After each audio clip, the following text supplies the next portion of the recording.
The reason the traditions of men are dangerous to femininity is because it only alludes to the fact that men and women are different. It merely states and restates the obvious.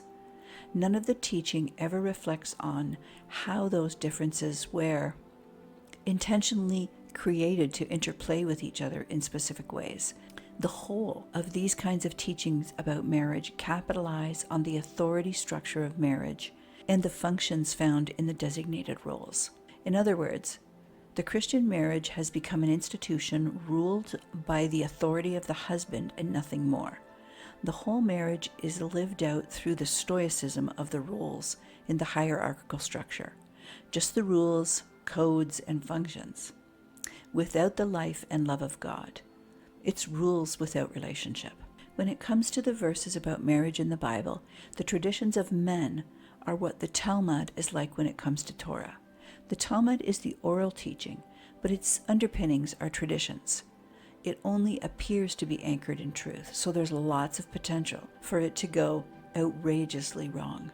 In Mark 7, Jesus tells us to be careful about what doctrines we listen to, because human traditions about any particular subject can impact how you receive the knowledge.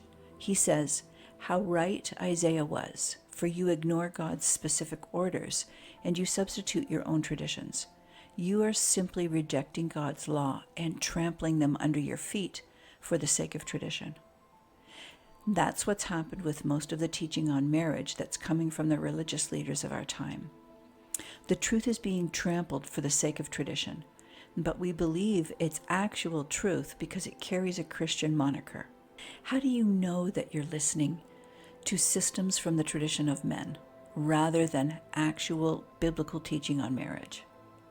First, by your own personal experience. I knew because it was the same experience over and over again. I knew I had a heart that wanted to change. I knew me. I knew that I would do whatever it took to have a better marriage, even to being willing to assume all of the fault for everything, and constantly looking for the next teaching that would maybe be the solution. 15 years down the road, then 20, then 30.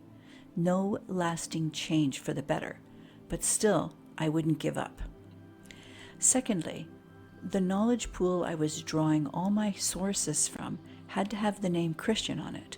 So even though I was desperately looking for change, instead, I ended up just rereading the same information that was being repeated by many different people.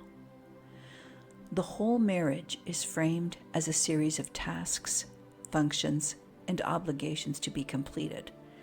That's how masculinity operates, not femininity.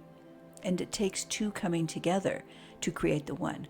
A one-flesh relationship isn't about a man turning a woman into a masculine creature like himself.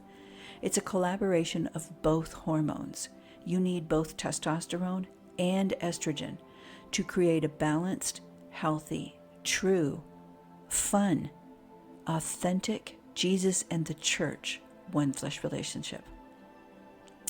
You'll know you're listening to marriage teaching that comes from the oral traditions of men when there's nothing ever mentioned about what it means to be that feminine creature who's the other component in the one-flesh relationship. There's zero capacity for estrogen's femininity in the marriage. This kind of marriage counsel never talks about how men and women are different from the perspective of testosterone and estrogen. It never teaches about how much masculinity and femininity are pretty much complete opposites, or what all of those huge differences mean to a one-flesh relationship. They never talk about the difference of what it means to have a brain and heart that's soaked in estrogen rather than testosterone. They can't, because the concepts are taught and retaught only from the masculine perspective. They haven't integrated the feminine perspective to their teachings. It's both men and women teaching from the masculine mindset.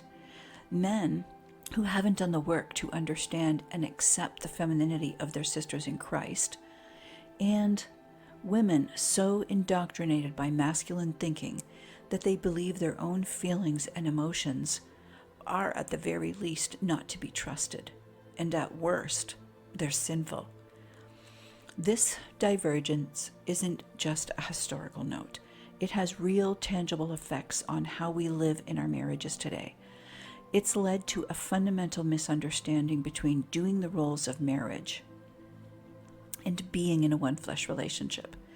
Instead of experiencing the fullness of God's original plan, many wives find themselves trapped in a system that's perpetuating imbalance and deficiency.